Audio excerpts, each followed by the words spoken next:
ముసునూరు మండలంలోని కాట్రేనిపాడు 30 ఏళ్ల తర్వాత రాష్ట్ర గృహ నిర్మాణ శాఖ మంత్రి కొలుసు పార్థసారథి సహకారం కృషితో సాగర్ జలాలు ఎట్టకేలకు వచ్చాయి. గ్రామానికి వస్తున్న సాగర్ జలాలను డీసీ చైర్మన్ రాపర్ల బాలకృష్ణ పరిశీలించారు. ఈ సందర్భంగా ఆయన మాట్లాడుతూ వేంపాడు మేజర్ కాలువ నుంచి కాట్రేనిపాడుకు నీరు వచ్చే మైనర్ కాలువలో సుమారు 300 మీటర్లు కాలువ తవ్వక ఒక రైతు అడ్డుకోవడం వలన ఆగిపోయిందన్నారు. దీంతో ఏళ్ల తరబడి కాట్రేనిపాడు చెరువులకు సాగర్ జలాలు నిలిచిపోయాయన్నారు.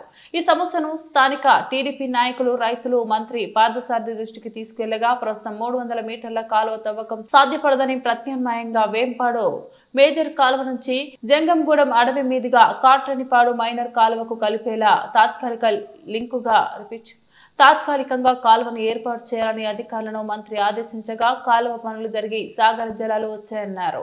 సుమారు 2 లక్షల రూపాయలతో కాట్రేనిపాడు మైనర్ కాలువకు కలిపేలా తాత్కాలిక కాలువను మంత్రి తన సొంత నిధులతో చేపట్టనున్నట్లు డీసీ చైర్మన్ బాలకృష్ణ తెలిపారు. కాలువ ఏర్పాటు చేసేందుకు టీడీపీ నాయకులు బొమ్మకంటి శ్యామలరావు, గద్దెల మోహన్ రావు, సూర్య దేవర శ్రీనివాసరావు, వడిపాటి సాంబయ్య, రాపర్ల ప్రతాప్ తో పాటు రైతులు కృషి చేశారన్నారు. దీంతో 30 ఏళ్ల తర్వాత సాగర్ జలాలు వచ్చాయని డీసీ చైర్మన్ బాలకృష్ణ తెలిపారు.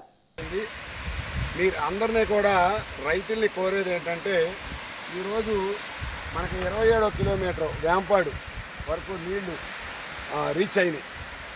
కింద ఆయకట్టుకి చివరి వరకు కూడా మినిస్టర్ గారి మంత్రివర్యులు నీరు తీసుకెళ్ళండి, అక్కడి నుంచి తర్వాతే పై విలేజ్లు మండలాలకి ఈ నీరు ఉపయోగించుకుంటారని చెప్పడం జరిగింది. అయినా కూడా కొంతమంది రైతులు ఈ వారం 10 రోజుల నుంచి కూడా కొన్ని ట్యాంకులు కొన్ని చెరువులు కొంత నింపుకోవడం జరిగింది. దయచేసి రైతులు ఎవరో కూడా ముందు కిందకి నీళ్లు వచ్చేటట్టు మీ అందరూ సహకరించవలసిందిగా కోరుతున్నాను.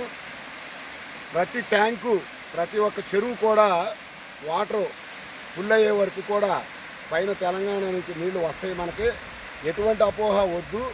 ఏదో రేపు ఎల్లుండే వస్తాయి కలబలు మాటలు చెబుతున్నారు, మన చెరువు నిండదేమనే అపోహ అనేది పక్కన పెట్టేసి కిందకు వస్తానికి, ముఖ్యంగా గోగులంపాడు దగ్గర కూడా ఊటీకి మొన్న మేము పెట్టాము, ఎవరో రైతు వారు తీసేశారు.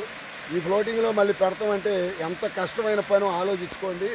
అది కూడా రేపు సాయంత్రం మేము అది కూడా కొంచెం పూడుస్తాము, అది దాన్ని డమ్మీ చేస్తాము. ఎవరో కూడా దాని జోలికి కూడా వెళ్ళొద్దు. ఒక్క 4-5 రోజులు కిందకి వెళ్ళాక మనందరం కూడా ఈ నీరుని ఉపయోగించుకుందామని అందరినీ కోరటం జరుగుతుంది. మీరు మాట చెప్పండి, 2 పదాలు చెప్పండి. రైతులు మీ అందరికి మీరు కాలం మీద కొద్దు చక్కగా ప్రెసిడెంట్లు ఉన్నారు. ఏది నాగార్జున సాగర్ ప్రెసిడెంట్లు ఉన్నాం, తర్వాత మీ నీటి సంఘాల వాళ్ళు ఉన్నారు. వాళ్ళు సంప్రదిస్తే చాలు, ఎప్పుడు ఏ టైంకి ఇస్తామో చెప్పగలుగుతాము. 25 రోజులకి ఇండెంట్ పెట్టాము. 500 కనీసం తగ్గకుండాను మంచి కెపాసిటీతో పెట్టించాము.